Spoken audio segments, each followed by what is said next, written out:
I talked to him, and I said, do you want to try to give this thing a shot? And he said, yes. Once you tease me, you're going, all right? By the way, Connor, just to echo Coach McVay's thoughts there, I can't tell you how many times I've said to my wife, listen, once you tease me, you're going. I mean, it is what it is. I get it. I get it with McVay and Puka, because I've used that same phrase many, many times. And just like Puka Nacua, my wife has met the occasion with limited practice or reps. Yeah, she's a gamer. Fantasy Football Happy Hour with Matthew Berry, served by Applebee's. Welcome to the Fantasy Football Happy Hour. Yeah, I'll say to my wife, I'll just stop the clip off the top. What I'll do is I'll say to my wife, it's like, come on, just whatever, rub some dirt on it and get in there. Let's show some hustle out there. Okay. And you know what? She does. She's a gamer. God bless her, Lawrence Jackson. You understand? Poor Beth. Lawrence Jackson, Matthew Berry. Poor Beth is 100% right. Oh, you have no idea the horrors that woman has seen. You have no idea. I'm so we can glad. only imagine, and that's all we want to do is imagine. 1,000%. 1,000%. Happy Friday. Welcome back, Jay. Yeah, I'm so glad I missed yesterday's show, just isolated on a table with you. Connor Rogers, he's out today. He's been kidnapped by a cabal of fantasy doctors on Twitter, but he'll be back on Monday. No. He's riding high. It's like the Jets won a game. True. Connor Rogers is drunk in a canal somewhere. He's doing. He's got a 40 in one hand, and he's got his phone watching the Garrett Wilson catch over and over again on the other. Oh yeah, you know how Connor is. Yeah. You know how he rolls. Well, 1,000%. Connor's in a ditch somewhere. Yeah, we will get to the reasons why Connor is in that ditch and recap Thursday Night Football. We're also going to get to Denny Carter and what the mainstream media isn't going to tell you. We'll talk about our pickup lines. You got something else to say, Matthew? No. No, you good? All right. No, go ahead. All right. Let's get the show underway. Yeah, let's get the show underway. We'll start off with Thursday Night Football. But first off, let's hear from Caroline Hendershot, who spoke to Garrett Wilson and Aaron Rodgers about that big play and about the Jets win.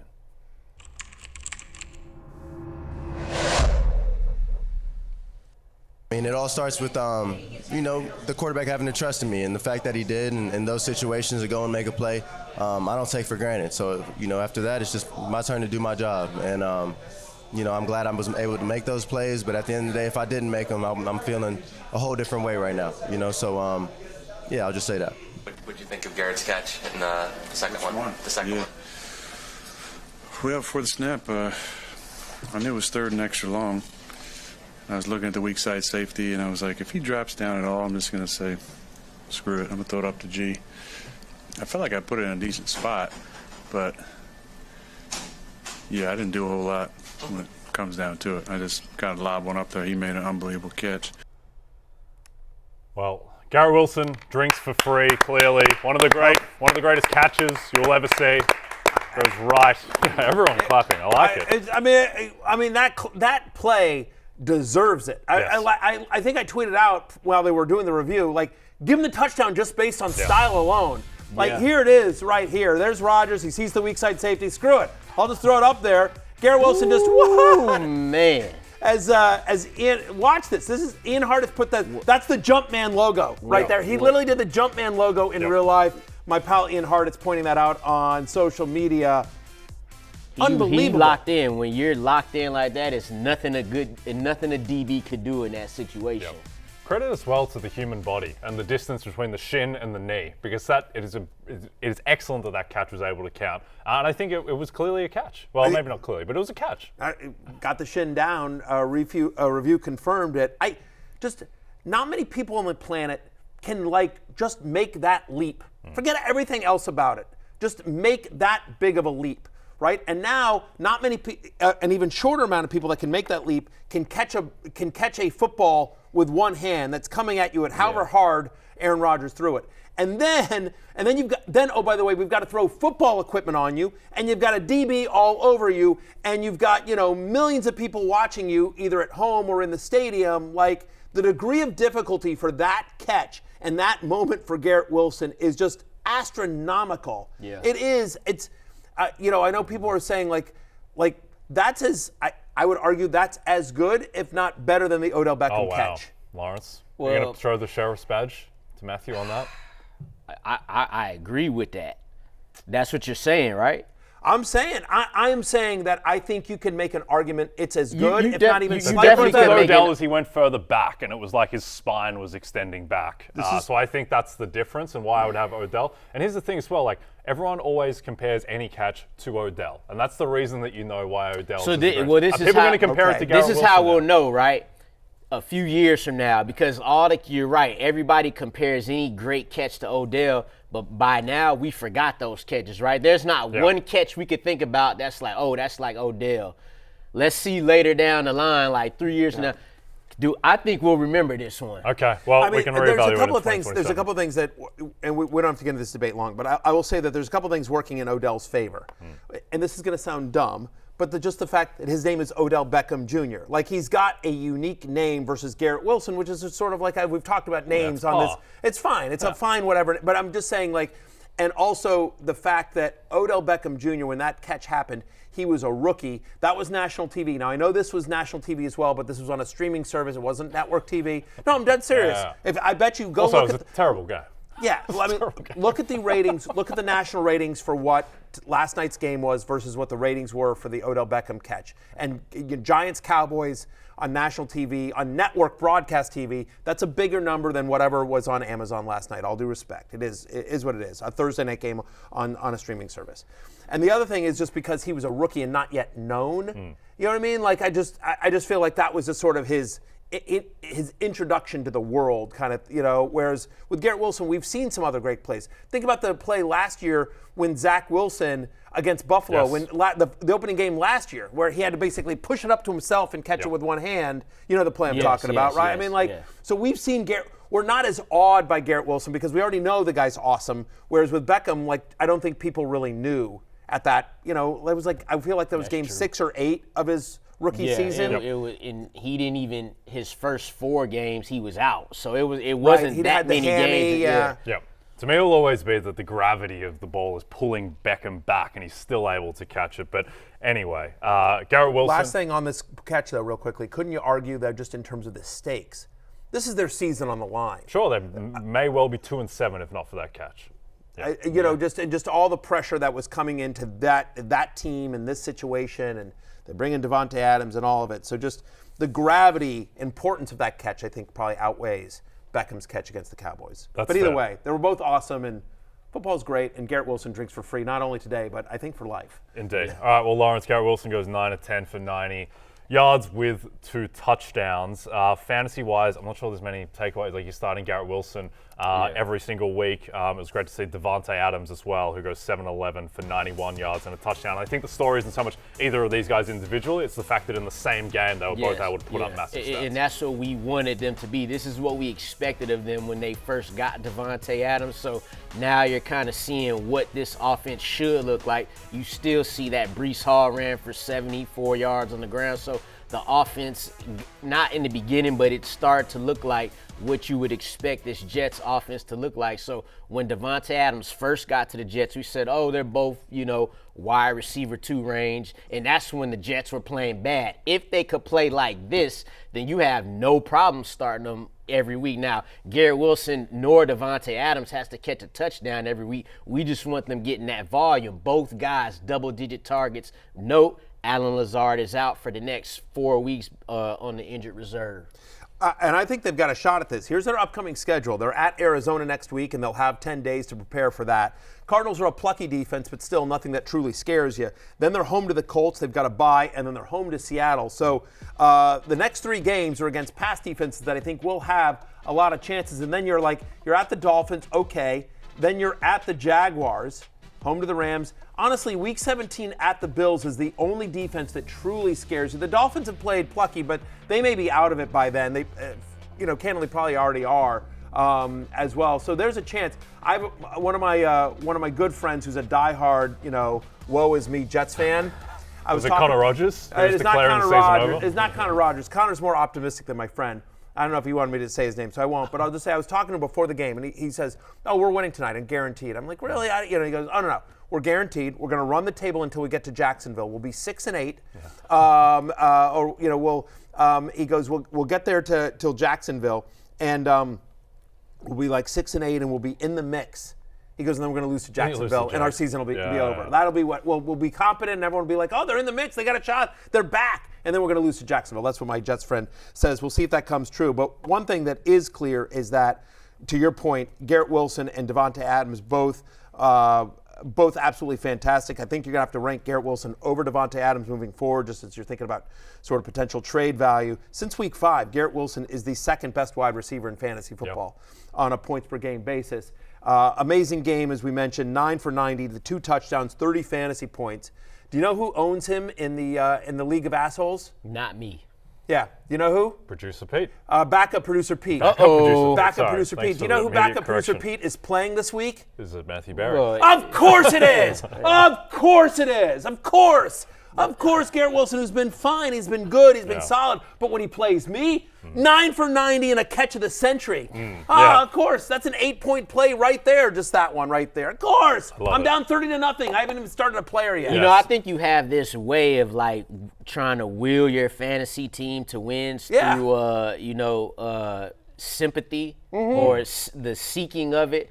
Big woe is me guy, Matthew Barry. He loves the woe is me. I don't know why. Big complainer. I don't know why it works sometimes. Yeah. It didn't work against me. Yeah. Well, No, Matt- it did not Because work I had against you. Jaleel McLaughlin, but it works sometimes. It didn't work against you. It didn't work against the great slappers. no. man. Well, You know, speaking- and Connor Rogers wiped the table with me. Like I'm his 0 for 3 team on the showed table. up. I got to get to Sunday when I beat George. Well, see, to get to find somebody at the table that I beat. the fantasy guys was protecting us because the fantasy guys knew that we couldn't hear that. We fair. can't, like me, Connor, and Jay. We had to get you, but everybody else, you know, you good versus them. But I will say, Jay, in my defense. Okay. In my defense, because as you guys know, I'm the defending champ of this league. I think, shocked you brought that up. right, in my defense, while I admit I am absolutely a poor loser, I am also a poor winner. You'll agree to that, right? I'm also a poor winner. Yeah. So it's like, it's not like you say I complain, but I also gloat. Like, honestly, I'm just obnoxious start to finish. Yeah. No, it's true. Yeah. No, look, it's a big few months in America, and a big part of that is we need to take you down in this fantasy league. We cannot have you going back to back. Good luck with that. Yeah, you mentioned the grade slappers before. Someone who was leading the charge for my team, Joe Mixon, who every time he's out there just goes 100 yards and a touchdown. Literally every week that he finishes the game, he goes 24 for 106 and a touchdown. He's able to do that in a game that they lose. It's not like he was a game script merchant in this one, Matthew. I mean, how many running backs would you take the rest of the way of Joe Mixon? Like, it's Saquon, Derrick Henry. There's not many others who are immediately Kyron Williams and. Yeah, I mean, he's a top 5 running back. There's no question he's a top 5 fantasy running back. Didn't get any targets in this game, which is a little surprising. His first game with 0 targets. He got 16.6 points. And Like, yeah, still, but- it didn't even matter, which is crazy. Yeah, shout out to Connor Rogers, by the way. His best bet yesterday was over 20.5 rushing attempts for Joe Mixon, which is just such a crazy number. And oh, by the way, it cashed. Yep. So every one of shout them, out to Connor, 24 rushes, as you mentioned, the 106 rushing yards. He also gets into the end zone. You can run on the Jets, and so that's exactly what they did with Joe Mixon. Now, I think it's going to get a little tougher coming up. Detroit at Dallas, home to Tennessee at Jacksonville. Those are 4 good run defenses. I mean, the Jags actually play, believe it or not, pretty good run defense. For as bad as they are, Jacksonville is actually a top 12 run defense over the past month, right? Again, and we know how good Detroit is. Dallas isn't a good run defense. That's the only one that's the one. But Tennessee, that's the one thing they do well as well.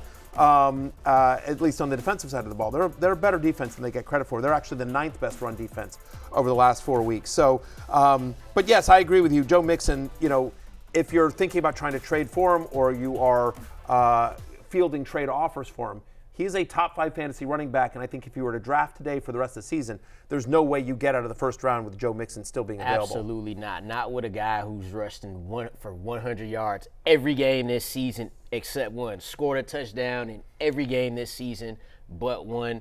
He's having his best year of his career, and he's in year 8 right now. Yep. He looks great, and the challenge is, the problem is, Jay, that because Joe Mixon has been so effective, it's made the passing game suffer. It's another tough game here for C.J. Stroud, 11.5 fantasy points. Over his last 3 games, he's averaging under 10 fantasy points. Yeah, and I think with Stroud, there's something like 11 for 30, 191 yards against the Jets defense that isn't the Jets defense of last year or the year before. It's been exploitable. You've seen the games that guys like even Russell Wilson have been able to have against the Jets. And Lawrence, I think that with Stroud, I think that the offensive line hasn't been, I don't think, a strength of the team. He gets sacked 8 times last night. And I just think that he's starting to kind of feel that inferred pressure. And it's like he missed some big plays last night. As good as the Jets defense did play, thought Stroud left some money on the table. Yeah, definitely. Like you said, the passing game's just not there. He ran for 59 rushing yards last night. If it wasn't for that, he has almost nothing as far as fantasy points goes. But this is the last 2 out of 3 games he's put up like these. These are the numbers that Anthony Richardson's been putting up. He's putting those up, and now wasn't good last night. And it's looking more consistent, right? You hate to not have Stephon Diggs out there. You hate to not have Nico Collins out there, but coming into this season, C.J. Stroud was considered one of the better quarterbacks in the league. So this is kind of the time where you want to see the quarterback take over, lift up the whole team, but that's Joe Mixon right now. We had C.J. Stroud on the preseason hate list. He was a bit of a fade for me and for others based on where he was going ADP. One of the arguments against him, though, there were 3 arguments against him. One was that we thought they were going to be more balanced on offense and that they wanted to run the ball, and that's proven itself out. We talked about how Devin Singletary the second half of last year for the Texans had such a heavy workload. So that's played itself out with Joe Mixon this year, and he was on the preseason love list, right? So that's worked out. We also thought that teams would catch up with him. I don't know if that's the case. But we didn't think Stroud would be running or throwing as much.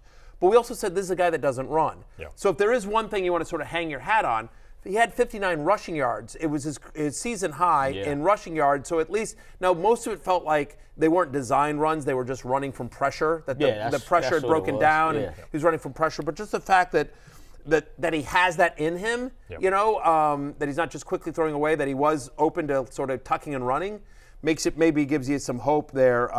Again, as we mentioned, home to Detroit, at Dallas, home to Tennessee, at Jacksonville. So their offense should get a lift if they get Nico Collins back next week, but certainly it's not the Texans of last year. And I'll say, too, those 4 games they got coming up, they could lose every single one of those games. Yep. Absolutely. I've been saying it this whole year. They've not been convincing. They've credit to them for being able to win these games, but they've not been convincing. All the bad plays that the Colts had versus them, they won by 3 points. Yep. Like they were given a touchdown before the half. They won by 3 points. So we kind of been seeing this out of their offense as a whole. Their defense is good.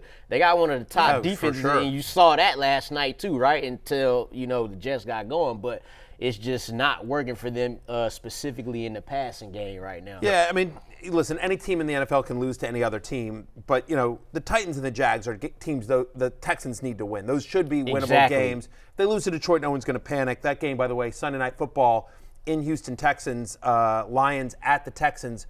We will actually be in Houston, by the way. Fantasy football pregame. So just something to keep in mind there. Sunday, November 10th, we will be at an Applebee's in the Houston location. More details on that next week, but just a heads up for our friends in the Lone Star State. Last thing on this game for me, guys, I just want to sort of bring it back. I kind of want to go back to the Jets for 1 second there. Aaron Rodgers, very quickly, since Davante Adams was traded, is averaging almost 17 fantasy points per game. He has 3 touchdowns in this game. Honestly, should have had 4. The Malachi Corley play is just like I think that was a reverse, though. Yeah, I mean, I don't know if they were going to but it was behind, so they would have counted. It wouldn't have counted. You're right. Yeah. But still, the fact is that he's played well, and as we just talked about, Cardinals, Colts, by Seattle. I think Aaron Rodgers is back on sort of the QB2 streaming radar as we get into this bye weeks. I do think potentially a viable, 12-ish type quarterback here. And the only weird thing with Breece Hall, if you have him, you're going to starting him. But he had only 4 targets in this game, 2 for 11 in the passing game.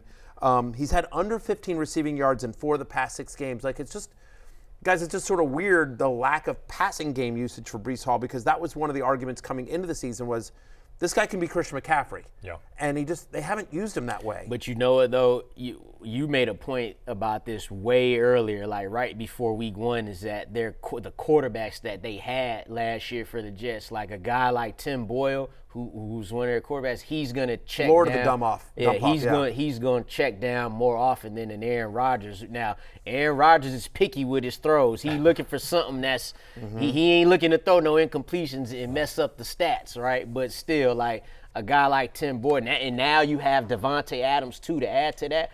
If Garrett Wilson and Davante Adams are nearing double-digit targets every game, this is probably how it's going to be for Breece Hall. It is. I don't know if there's a fantasy takeaway. You're still rolling them out there every single week, obviously based on the usage and the talent, but just maybe lowering expectations for him. It's a weird one, just how inconsistent the passing game work has been. Yep. One last thing on this game, Matthew. Tank Dell, he gets right. He goes 6 for 9 for 126 yards, has that massive 50-yarder towards the end of the game to really clean up his stats. Now, the expectation is that Nico Collins will be back for that game against Detroit.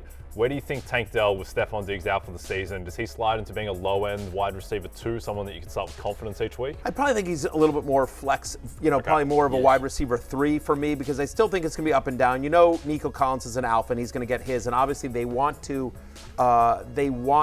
focus on the run game. Joe Mixon is going to touch it 20 times, if not more, every single week. But it is nice that after a very slow start to the season, Tank Dell has sort of stabilized a little bit very quietly, at least 13 fantasy points in 3 of the past 4 games.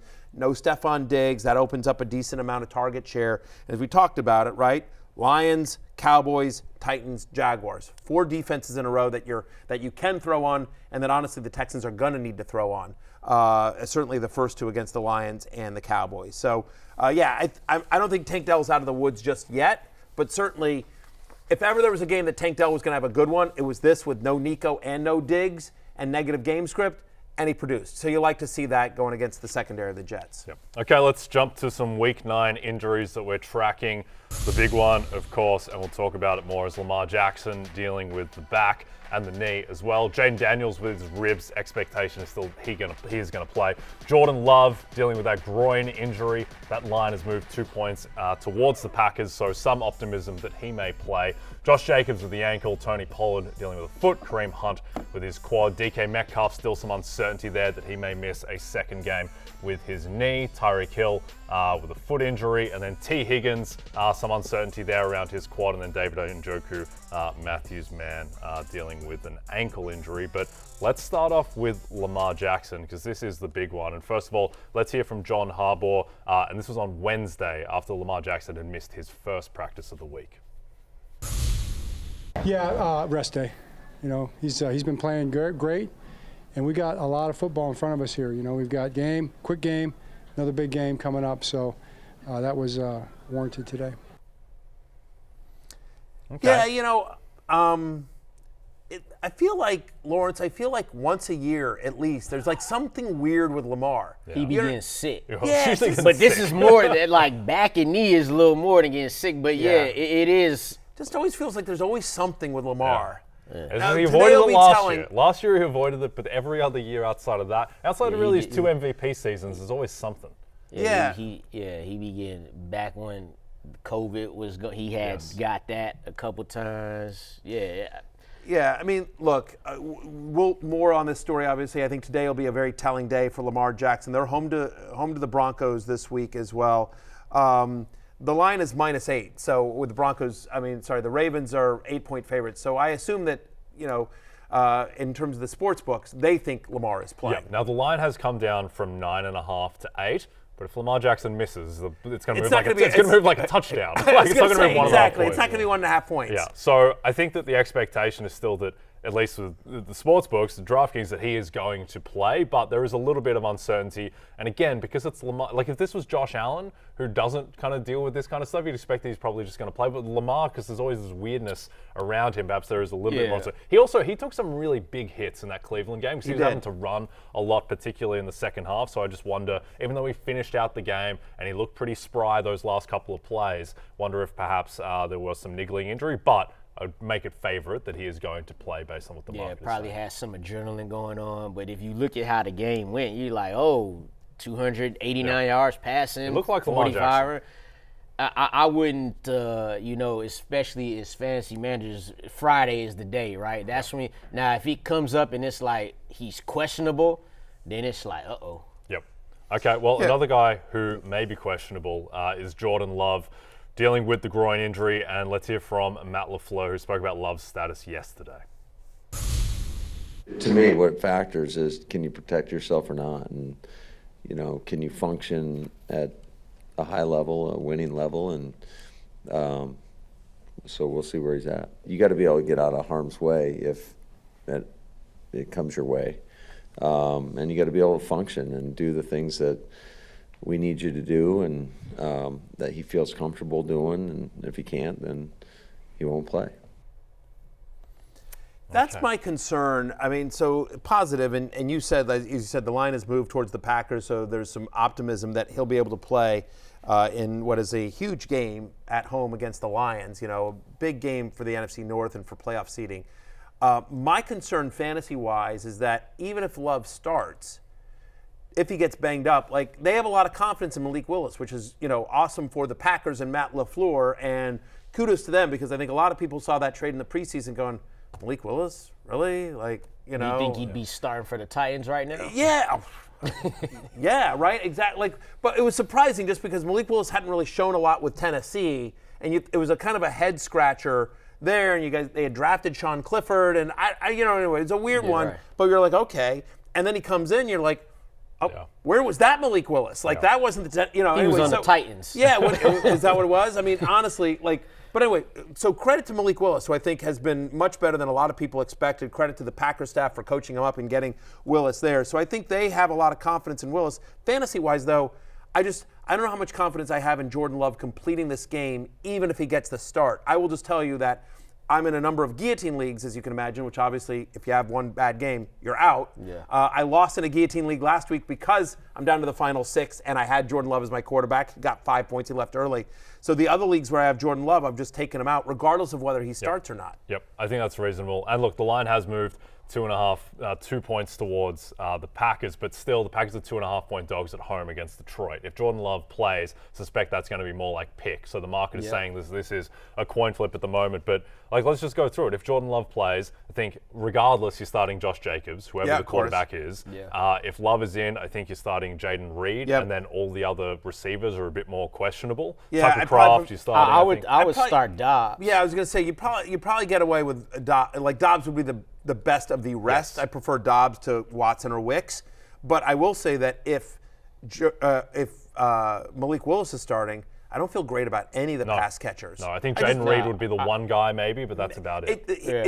You ain't gonna feel great about any of them. You feel better about putting Malik Willis in the fantasy lineup than you do about the actual Packers receivers because he could also run the ball. Lions give it the most receptions per game to the slot, so that obviously favors Jaden Reed. They also allow the third most fantasy points to opposing wide receivers, so that obviously favors Jaden Reed. Having said that, again, like we've seen this where, Dobbs goes off and whatever. Like a buddy of mine texted me last night and he said, I have to choose between Tank Dell or Jaden Reed. Who should I start? And I said because we don't know who the quarterback of the Packers is going to be. I feel better about Tank Dell. I would start him, and obviously that ended up working out last night. So I'm glad that came through. But that was that's kind of the decision you have to make. I would say too with Jordan Love, if you do have him, you got to pay attention to the little things, like see if he fully practices today. If he's a game time decision, you're probably you're not find another option if he's a game time decision. So those are big things to look for as well. Yeah, just registered with me that Lawrence is wearing a Dodgers hat. I didn't notice that. Lawrence Jackson, lifelong LA Dodgers fan. Oh, we champs. We champs. We the champs. I feel like, listen. We the champs, baby. Yeah. Dodger up. Dodger up. I'm okay with Dodger up, but I mean, you understand that jumping on a bandwagon. It's baseball. It's cocool. No, but that's Jay's bit. Yes. Hey, it's just stay in your own lane. Yeah. No. If it's baseball, I could just do whatever. I never do it in football. It's not a sport. Because I don't know what happened in the World Series, but I know who won. We here, Lawrence baby. actually asked me before the show, true story, sorry, my wife children, when did the World Series end? It was 2 nights ago. I knew it was recently. It was recently. Shohei Ohtani, baby. Yeah. He didn't do much in the World Series. He did. More the Freddie Freeman show. Lawrence, I think you still have some of the plastic and the tag on the hat that you just bought literally on the way into the studio. I'll have I actually have 2 hats that are just like this. Let's talk about Los Angeles team that you do know about. Can you name a Dodger besides Shohei Ohtani? Yeah. Hold on. Mookie Betts. There you go. Matt Kemp. Yeah. That's the old one. That's the old one. He moved on, unfortunately. Yeah, Kirk Gibson. Yeah, Sandy Koufax. Yeah. Machado. Yeah, he left. ain't on the team. He's on the Padres now. Yeah. He was there like last year, though. The day of It Nomo. was a few years ago. Yeah. All right. Let's get to Venezuela. Let's get to the more relevant R.I.P. LA team Fernando. for our purposes. The Rams, head coach Sean McVay told reporters that Puka Nacua, he left Thursday's practice with a knee injury. Yeah. Yeah, it's the same knee that kept him out. Now, NFL Network reporting that it is not considered serious. Actually, is it serious that it's not going to be 6 to 8 weeks? Is it serious that he's going to miss? Yeah, he's right. going to be okay this week? He left We don't practice know. early. Yeah. The guy who's been injured throughout his career. Yeah. Yeah. That's serious. So Anyway. it's difficult to talk about this without knowing the extent of the injury. I think the only sure thing is that Cooper Kupp is going to see an uptick in snaps, uptick in usage, even if Nacua is unable to go. I think that Nacua is kind of at the level now where, like, if he is active, you just have to start him, particularly given that he only played half the snaps against the Vikings and was still a monster. Challenge, though, and it's a great matchup with Seattle, right? I mean, Seahawks are a bottom 10 pass defense over the last 4 weeks. 48 over under, so we expect a lot of scoring to happen in this game. The problem is it's a 4 o'clock game. So you just make sure you have a pivot if you're going to roll out with Nacua, and hopefully we'll get more reporting between now and Sunday morning. We'll obviously talk about it on Fantasy Football pregame. But if we don't, just make sure you have an afternoon or Sunday night or Monday night pivot in case Nacua can't go. I will say this, guys, I don't think there's anyone in the Rams that I feel great about beyond Cooper Kupp. Yeah. Like, I don't feel like you can say, like, oh, well, just go grab DeMarcus Robinson because if Nacua can't go, Robinson will go off. Like, this feels ain't like they, that. Right, they sort of spread it around, and you see Colby Parkinson and, like, Kyron Williams will get stuff out of the backfield, and every once in a while. DeMarcus Robinson needs Puka Nacua and Cooper Kupp to be playing to reach his fantasy value. So don't, and by the way, Matthew Stafford, who we talked about earlier in the week as kind of a potential streamer, if Nacua can't go, you feel less good about Stafford, for sure. Indeed. All right, it's time. Let's bring in Denny Carter to talk about what the mainstream media doesn't want you to know. I'll tell you one thing. Oh, go ahead. We're going to play a little clip here, and then I'll tell you. There's still a lot of trades that are going to be made, that frankly need to be made, and that we want to see made, Denny. And these are real. These will improve these franchises immediately. Look, the Titans struggling mightily at quarterback. They should look powerfully into one thing, and that is to acquire Malik Willis. Among quarterbacks with 50 snaps on the season, who leads the league, Pat, in EPA per play? I'm sure it's someone who's been absolutely terrible for Kyle Shanahan. It's Malik J. Willis, sir. Wow. And, he is it Jay? I don't know, but we're going to go with that. The Titans could use a young, dual threat, highly efficient quarterback like Malik Willis. Let's get it done. Titans, get Malik Willis. All right, let's welcome in Denny J. Carter, Homer J. Simpson. How are you, Denny? I'm good, and I'm actually kind of mad that Matthew beat me to the punch on the Malik Titans combo there. Good job, Matthew, I guess. It's all good. By the way, Malik's middle name is Antonio, FYI. So you could say Malik A. Willis now. Malik A. Willis. Malik A. Willis, by the way, among the things that the mainstream media just won't report, Denny, is how good you are at fantasy basketball. You are crushing in the league of NBA assholes. He don't even know. He's not aware. I'm telling you, your team is absolutely crushing. I don't think that's correct. I have everybody on IL right now on the injured list. I missed the draft, and you guys gave me every single injured player in the NBA, so thank you. I hope you like Kawhi Leonard, who never plays. He got Patrick Beverly on his team. Yeah, Denny, one of my big takeaways from last weekend. I was trying to make him feel better. He doesn't know. He doesn't know. So his team really not doing good right now? Anyway. He's facing me, and I'm slapping him. I'm grinding in that league. You guys are nuts. I'm doing more for myself than anybody in that league. I'm trying. I'm in a tough battle with Roto Pat, by the way, but who still I see has not upgraded his headphones from 1985.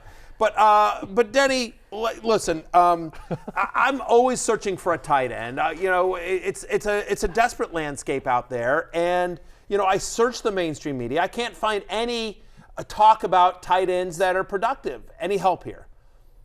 Absolutely, and all anybody can talk about, the election, whatever. Okay, they're not getting down to what's really important, which is Mike Gesicki's usage when T. Higgins is out of the lineup for the Bengals. T. Higgins, of course, has not practiced this week. Very unlikely to suit up. in Week 9.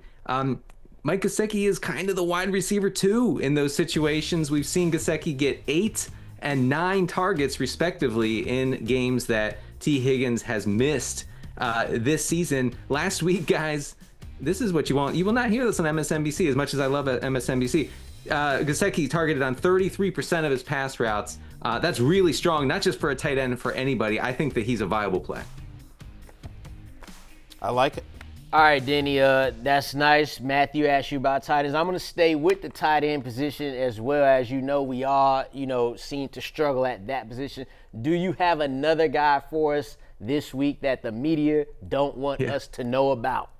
It's Juwan Johnson, guys. Look, the tight end for the Saints. And you wouldn't know that because no one ever talks about him in the mainstream press. But takes on the Panthers. The Panthers allow the most fantasy points per game to tight ends. Carolina allows the 4th highest completion rate on passes between 0 and 9 yards. I'm just full of nerdy stats that you will not find anywhere else, but I'm bringing them straight to you, straight to your brainstem right now. Anyway, the Panthers are struggle mightily in that short area. That's where Juwan Johnson sees most of his targets.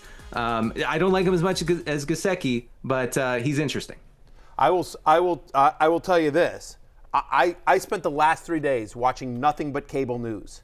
Yeah. And they talked entirely about the election and didn't mention once that the Panthers have allowed the most touchdowns to opposing tight ends in the NFL. That didn't come up once. They should have. They have all these different experts and analysts. They're going state by state, and when they get to the state of North Carolina, they talk about North Carolina a lot, but they don't mention once at all that the Panthers have allowed 6 different touchdowns to tight ends this year. No team has allowed more. They didn't even mention that Juwan. It's shameful. No, it is, and they didn't mention that Juwan Johnson got into the end zone against the Panthers in Week 1 either. And that Derek Carr is back. And that's something I definitely knew before and right now. Yeah, exactly. 100%. You have to go to the dark web to find this kind of stuff, Jay. Denny, why didn't you tell me these things last night before I started Dalton Schultz in the League of Assholes? I could have used this then. I'll tell you why you didn't. Because we're all I really assholes told you in to that start league. Schultz. Yeah.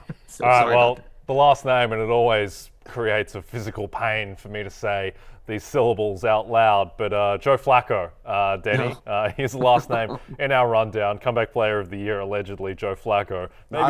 Maybe he'll win again this year. Who knows? Yes. So just give it to him for eternity. What does the mainstream media? What are they hiding from us about Mr. Flacco, Denny?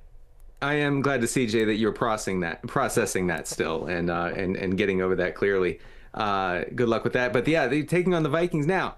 Media would have you believe that the Vikings have the best defense in the NFL, but they have showed some vulnerabilities of late. And of course, they allow 41.3 pass attempts per game. That's the highest in the NFL. They are what we call a pass funnel defense. I think that means a lot of dropbacks for Joe Flacco, a lot of opportunities to connect with Josh Downs, Michael Pittman, with other guys in the Colts offense. And Flacco has multiple touchdowns in all 3 of his starts. I think that he's definitely in play in Superflex. You might get crazy and start him in 12-team leagues with one quarterback, honestly. Okay. I love it, Denny. We appreciate your time. Stay safe out there, my friend. Don't let them get you down. Everyone can check out Denny's Funnel Defense Report. It is out now. Rotoworld.com, NBCSports.com. Denny, have a great weekend, my friend, and good luck spreading the truth. Yeah, keep grinding in the League of NBA Assholes. Keep grinding. Oh, I will. Denny. Trust me. Yeah. Indeed.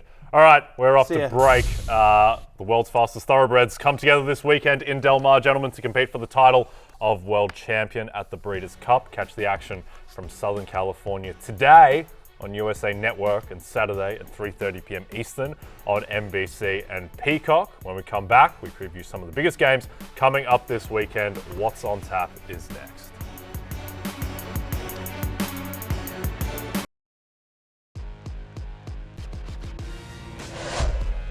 Great costume over there, Thank you very much, obviously. Yeah, Fred from Scooby-Doo. It's interesting, doing my research for this role.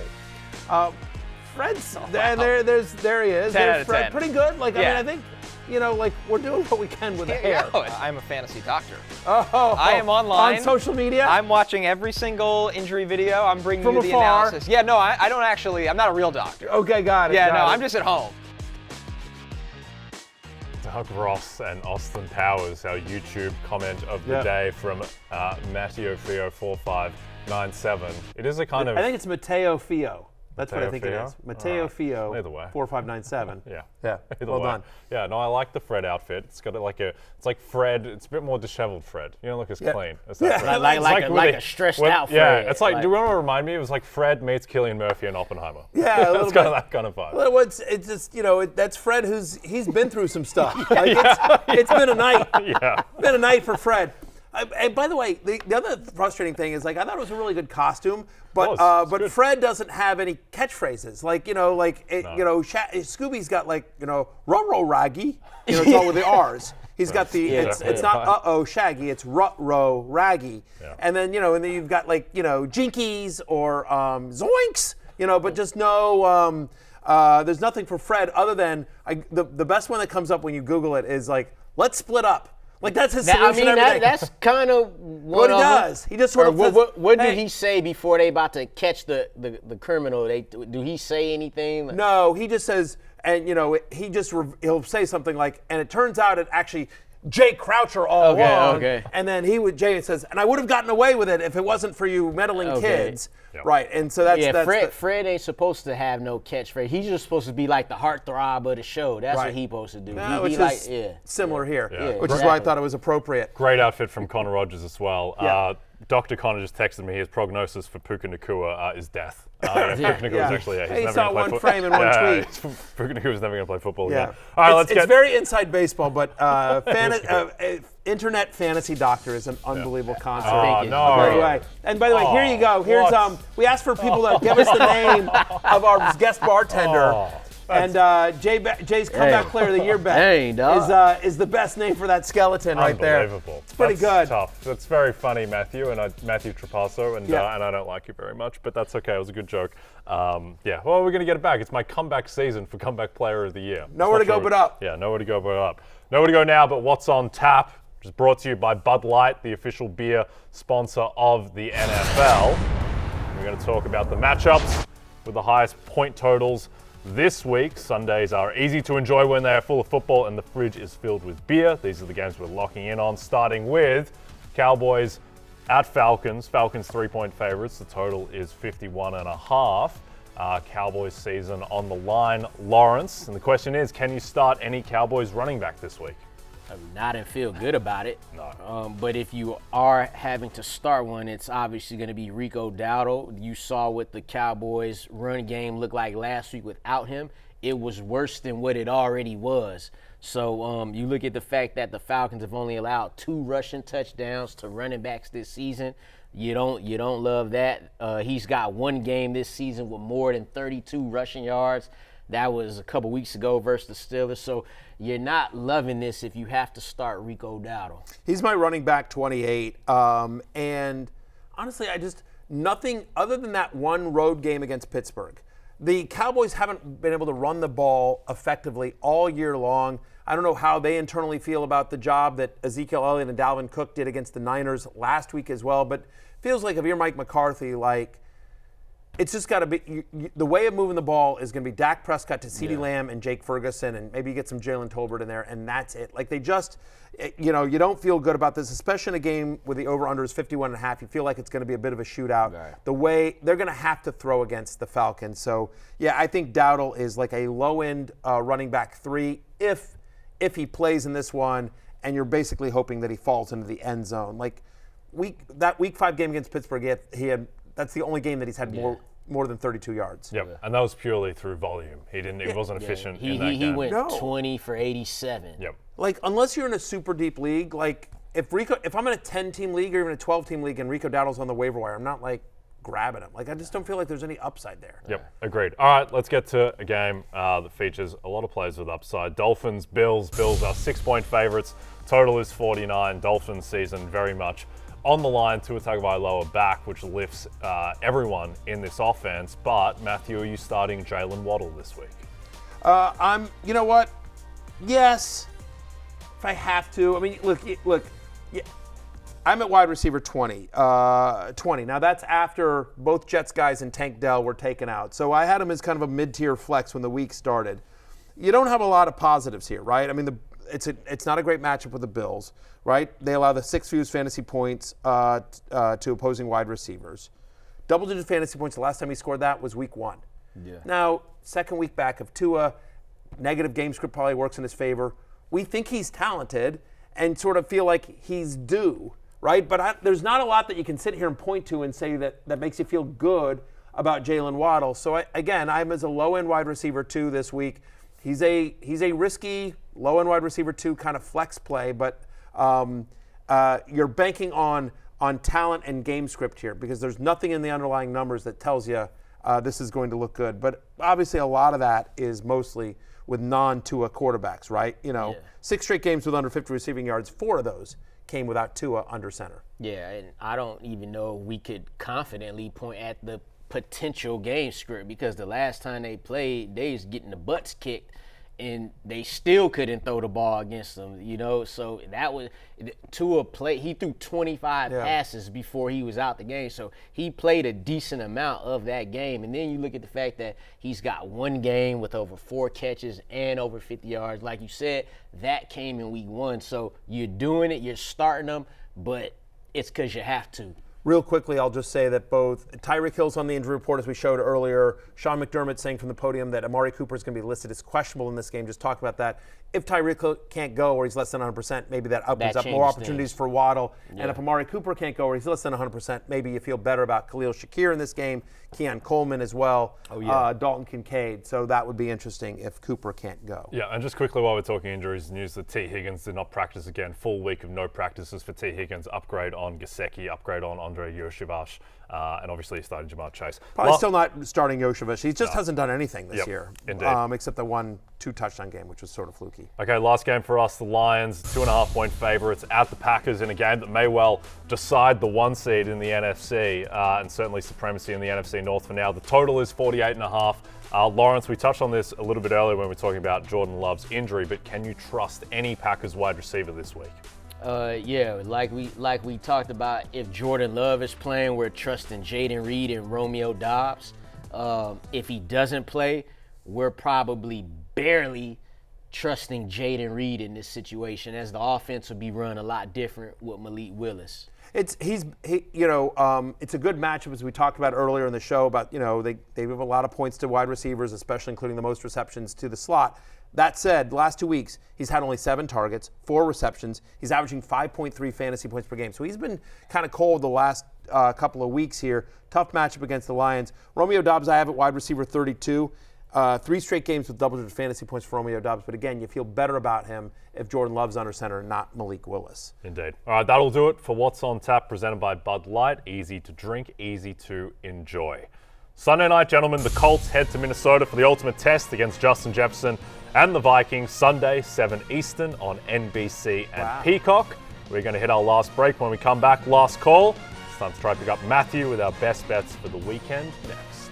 Yeah, no Sam Darnold or Joe Flacco. No quarterbacks. What's up with that, quarterbacks man? in the graphic. Unbelievable. 2 former Jets quarterbacks. They doing them dirty. Yeah.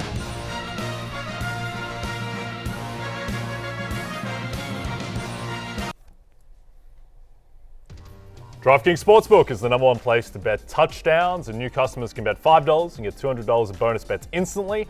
Download the app and use promo code BERRY when you sign up. DraftKings Sportsbook. The crown is yours! Oh, it's yours! Oh, it's so yours!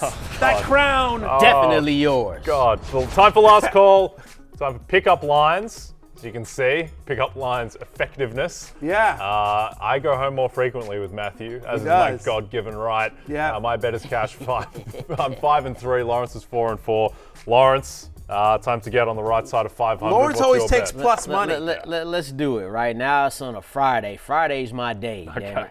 All right, As look, opposed to other we're days. going to go with your first ride or die from NB when you got the NBC, Jalen Hurts, right? Yeah. Going against the Jags this week. Yes, sir. Them the Jags. Yeah. Right?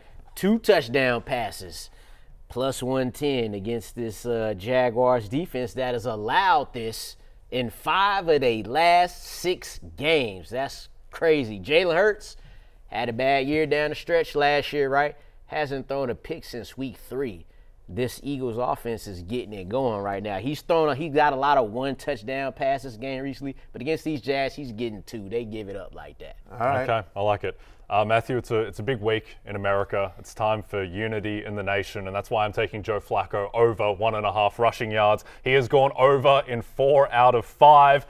We talked about how the Vikings, they allow the most pass attempts in the NFL. He's going to be dropping back a ton. Don't know if you saw him against the Jags, but he ran at the same speed that Usain Bolt hit in the 2008 Olympics in Beijing. So Joe Flacco, he goes over 1.5 rushing yards. All right. Well, I like both bets here. It's interesting. But my concern with Hurts, obviously, is does he do a tush push? Saquon, is there a defensive touchdown against the Jaguars, who are going to be without a lot of their pass catchers as well? Brian Thomas and Gabe Davis both officially listed as questionable, by the way. That came in over the break. So I'm going home with Jay. Jay's on the Joe Flacco bandwagon. I have to admire that. Let's go, Joe. Joe, they like to blitz a lot. I could see him tucking and running it. I'm going home with Jay Croucher. You need 2 rushing yards. Yep. 2 rushing yards for Joe Flacco. Someone who's going to get more than that. Oh, here we go. From Stephen DiAugustino, who had a Producer Stephen, yes, who had a better catch, Garrett Wilson or Odell Beckham Jr. A little poll on Twitter. Odell right now leading 59% to 41%. That's too close. It's a better look. Yeah. Look at the extension. It's Odell. I don't know. That's fine. The stakes were high with Garrett. Look, there's no one around. There's no one around Beckham. The corner is like to his left. I know. Yeah.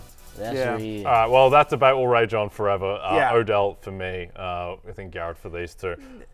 We have a quick update as well from Connor Rogers. Okay.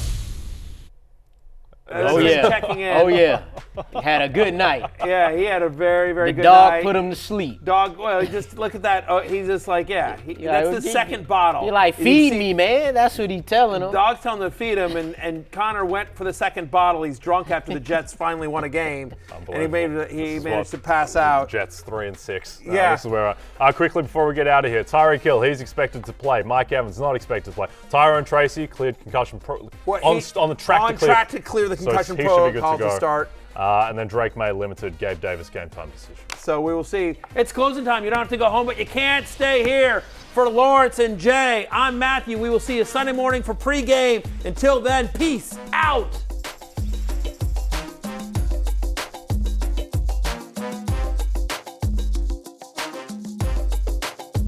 Hey, it's Matthew Berry from NBCSports.com and RotoWorld.com, and I want to thank you so much for watching whatever it is you just watched, or if nothing else, being too lazy to click out of the autoplay after this video started, after whatever it is you actually wanted to watch finished. But now that you're here, I'd like to take a moment here to ask you respectfully now, okay? I'm asking you respectfully to subscribe to the NFL on NBC YouTube channel. You'll get the latest RotoWorld fantasy news headlines, all sorts of great shows, including my own Fantasy Football Happy Hour. So go subscribe now. Again, I'm asking respectfully.